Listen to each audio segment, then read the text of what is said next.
eternizando o princípio que Deus criou.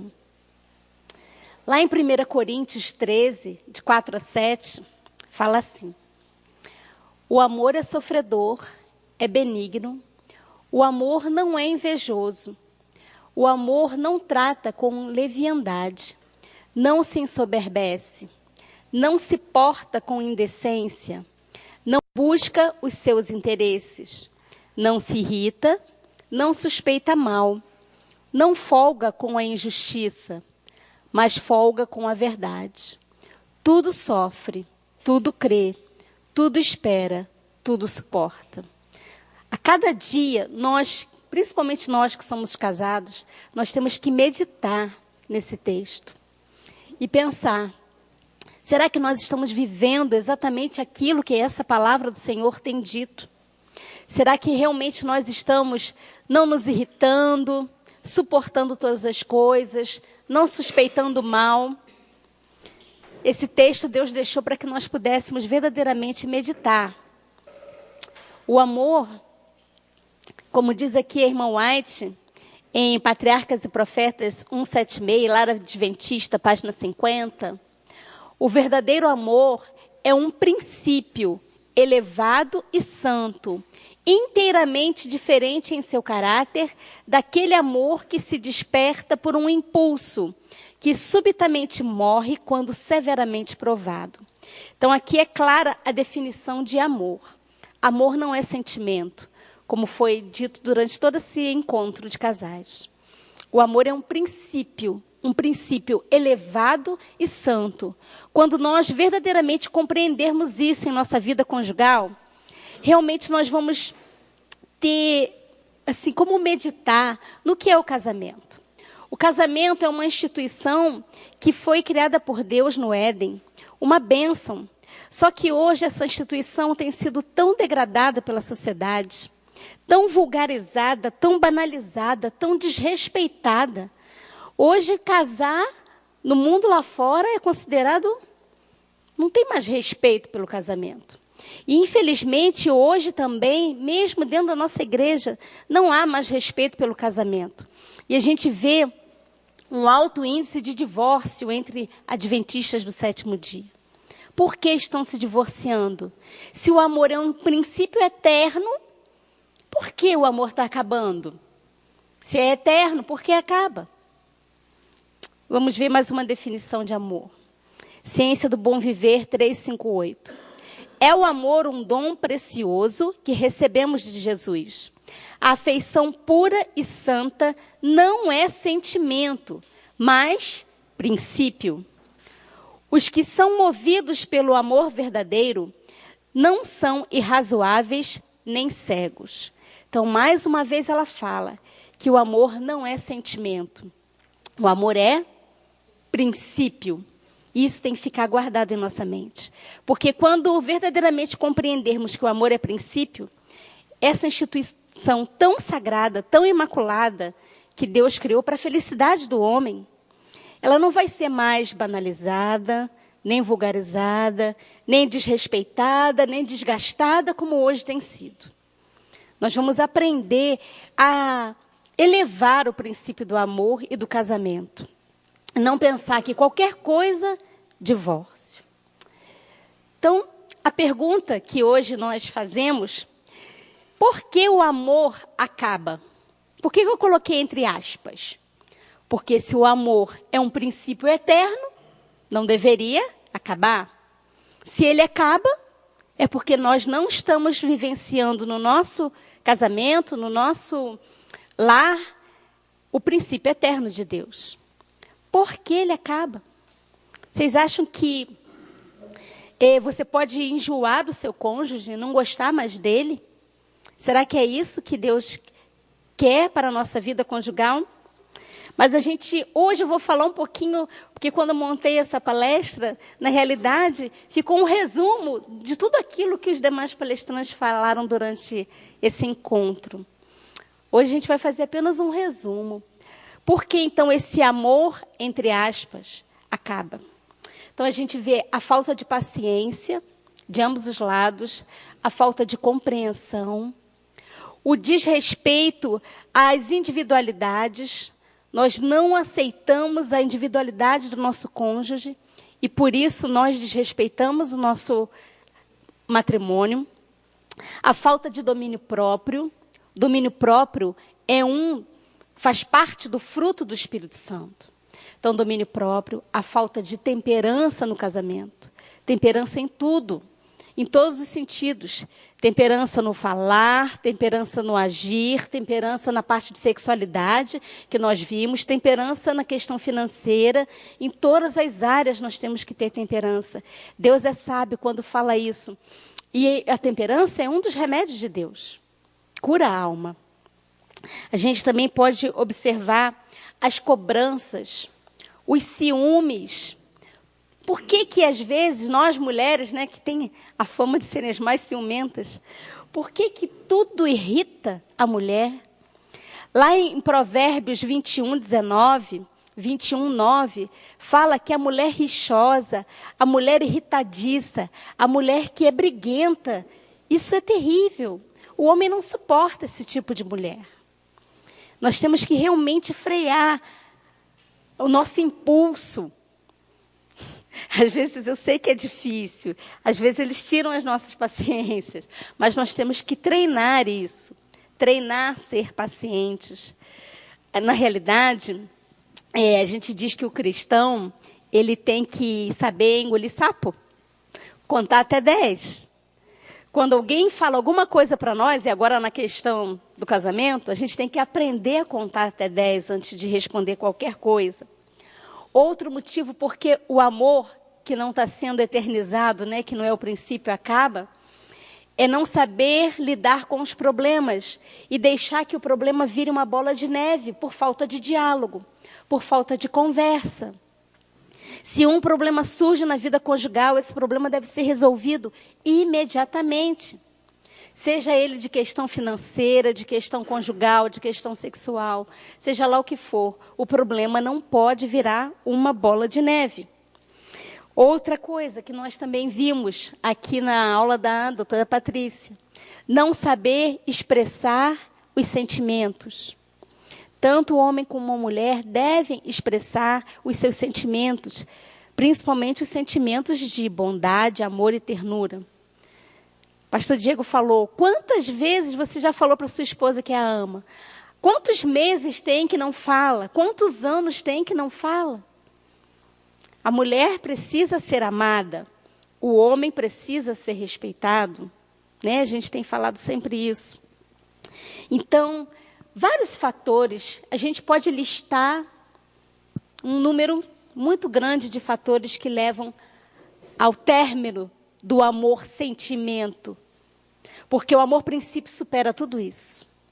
Se nós realmente colocarmos isso em prática, treinarmos, evitar essas coisas que eu estou falando, nós vamos conseguir eternizar o amor. E também a gente pode ver outra coisa que impede desse amor ser expressado. Além da falta de domínio próprio, da arbitrariedade. E, acima de tudo que eu vejo, é a falta de Deus no casamento. Quando Deus não está no meio do lar, no meio dos três, formando o triângulo, né? Como a Patrícia falou, realmente não tem como você manter e eternizar esse amor. Por isso a gente vê que tantos lares estão sendo destruídos, tantos lares cristãos estão acabando. Porque estão se permitindo que esse princípio eterno acabe. Mas a gente precisa dar a solução, né? Não adianta só falar do problema. A gente tem que dar a solução. Como preservar o casamento? E como restaurar aquele que já foi destruído? Será que tem jeito, meu casamento? Tem gente que fala assim, não tem mais jeito. Meu casamento não tem mais solução. Isso aos olhos humanos, mas aos olhos de Deus tem solução. Porque tudo fala em torno de uma coisa chamada egoísmo. Se nós deixarmos de olhar para nós mesmos e passarmos a pensar no outro, anularmos e erradicarmos o egoísmo da nossa vida conjugal, é a maneira que nós temos de restaurar um casamento que aparentemente parece que está acabado. Então, como preservar o casamento? Manter o respeito, acima de tudo. A amizade, porque o seu cônjuge é o seu melhor amigo. Isso você tem que ter isso em mente. Então, conservar a amizade, o respeito, a ternura, sempre falar palavras de amor, de carinho. Lembrar de falar isso, treinar. É um exercício, gente. É um exercício diário. Falar que ama, falar que, tanto a mulher como o esposo, falar que ama, falar que ela fez coisas boas hoje. E é a mesma coisa ela falar isso. A compreensão. O encorajamento faz parte da preservação do casamento. Encorajar. Porque, às vezes, o marido está tão assoberbado com o trabalho, com afazeres, porque ele é o líder da casa, então, às vezes, ele está realmente com muitas coisas na cabeça. E, nessa hora, é a hora que a mulher mais cobra. Então, às vezes, não é a hora de cobrar. É a hora de encorajar. Não, vai dar certo. Tudo vai dar certo. Então, o encorajamento faz parte da preservação do casamento. Buscar mudanças. Mas qual é a primeira mudança que nós devemos fazer? O que vocês acham? Mudanças em nós mesmos. O que eu estou falhando? Pensa, se o casamento está indo por uma ribanceira abaixo, a ponto de terminar, primeiro não é ver o defeito do seu cônjuge, é ver o que eu estou falhando. Qual é a minha parte nessa falha? Qual é a minha parte? O que eu posso fazer para restaurar? E cultivar tolerância. Tolerância é um dom de Deus, que precisa ser cultivado. Como eu falei, contar até 10 antes de responder. Pensar antes de responder. E a gente sempre fala para as mulheres, né? Frear a língua. Homens também freiem suas línguas. Os dois têm que aprender a frear a língua. Pensar antes de falar. Pensar que aquilo que a gente vai falar pode magoar o outro e deixar o cônjuge triste, angustiado. E sempre cultivar palavras carinhosas, de ternura e de amor.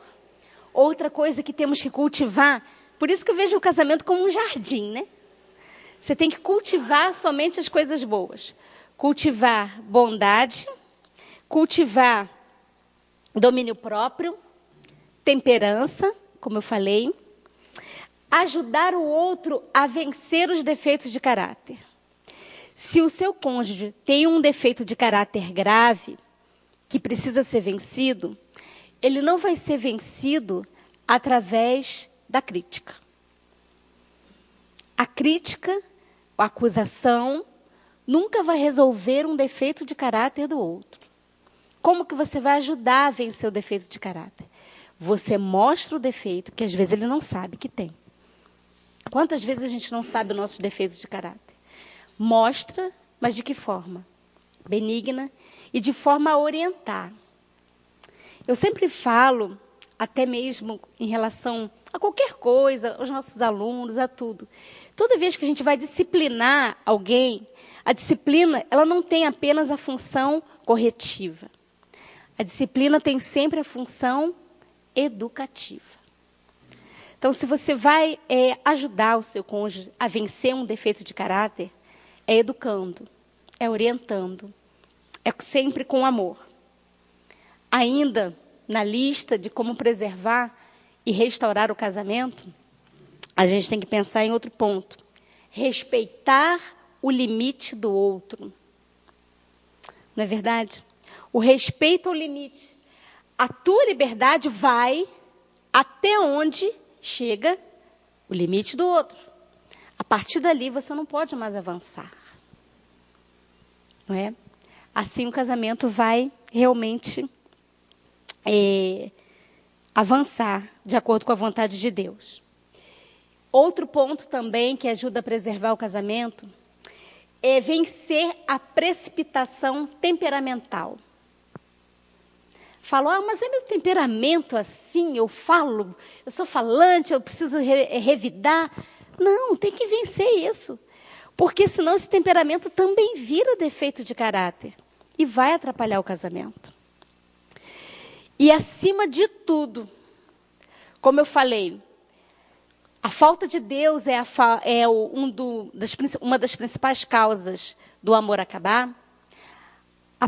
O principal motivo do amor preservar e do casamento ser restaurado é colocar Deus no meio do casamento.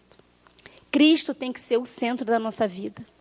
Se não tiver o triângulo, como um casamento pode ser preservado?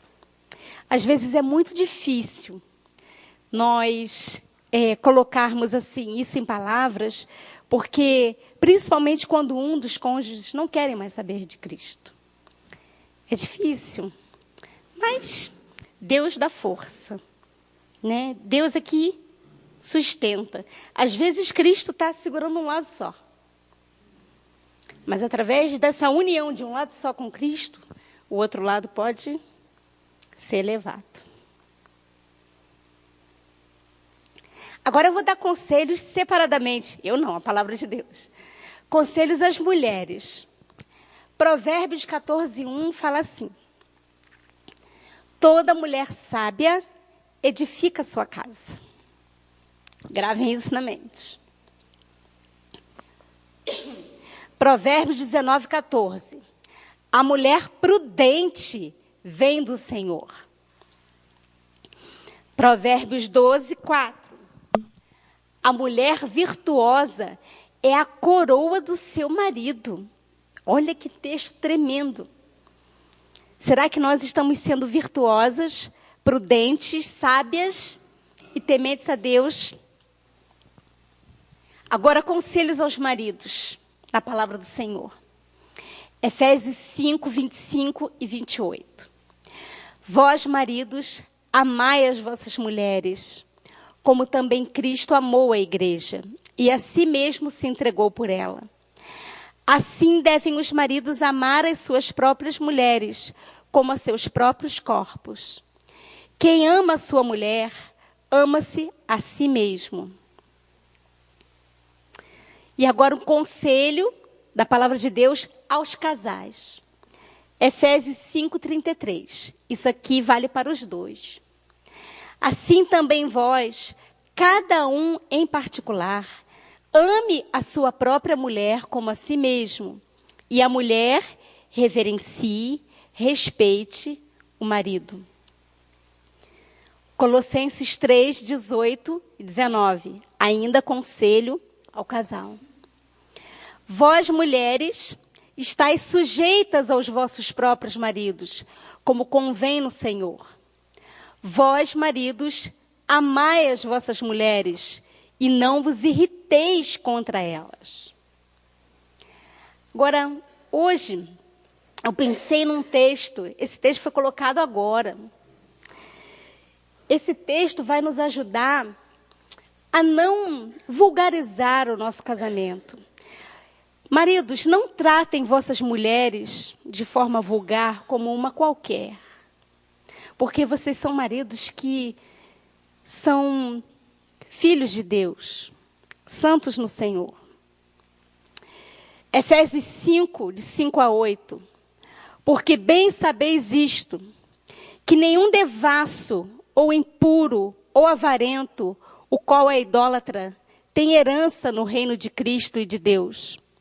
Ninguém vos engane com palavras vãs, porque por essas coisas vem a ira de Deus sobre os filhos da desobediência. Portanto, não sejais seus companheiros, porque noutro tempo eres trevas, mas agora sois luz no Senhor. Andai como filhos da luz. Maridos, não tratem suas esposas como uma qualquer. Tratem porque vocês são filhos da luz e elas também são.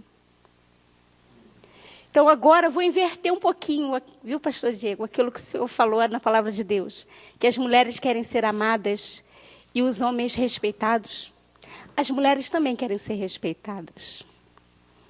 E os homens, amados, mulheres, agora vocês, amem seus maridos, porque eles também querem ser amados. Agora aqui, a irmã White fecha com chave de ouro a respeito do casamento. Quando os princípios divinos são reconhecidos e o quê? Obedecidos nesta relação, o casamento é uma bênção. Patriarcas e Profetas 46. Somente quando o quê? Isso tem que ficar na nossa mente. Quando os princípios divinos são reconhecidos, será que aquilo que eu estou fazendo é um princípio de Deus? Será que aquilo que eu estou falando é da vontade de Deus? O casamento é alguma coisa que influenciará e afetará a sua vida, tanto neste mundo como no porvir. Carta a Jovens Namorados, 39. Só em Cristo, de novo, Cristo o centro do lar,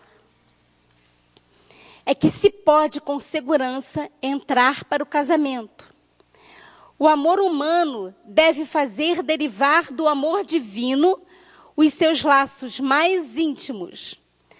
Só onde Cristo reina é que pode haver afeição profunda, verdadeira e altruísta. Ciência do Bom Viver, 358. A palavra de Deus em 1 João 4, 8, 16, fala que Deus é amor. Como então eternizar esse princípio, se ele é eterno? Se Deus é amor e Jesus está no centro da nossa vida conjugal, com certeza a nossa união vai ser eterna. E nós levaremos a nossa família para o céu. Que Deus os abençoe. Será que nós estamos vivendo exatamente aquilo que essa palavra do Senhor tem dito? Será que realmente nós estamos não nos irritando, suportando todas as coisas, não suspeitando mal? Esse texto Deus deixou para que nós pudéssemos verdadeiramente meditar.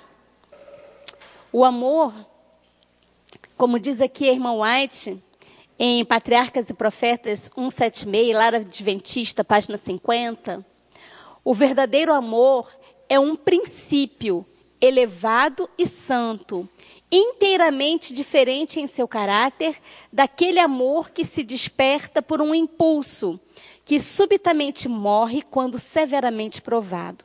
Então, aqui é clara a definição de amor. Amor não é sentimento, como foi dito durante toda, que Deus criou para a felicidade do homem. Ela não vai ser mais banalizada, nem vulgarizada, nem desrespeitada, nem desgastada, como hoje tem sido. Nós vamos aprender a elevar o princípio do amor e do casamento.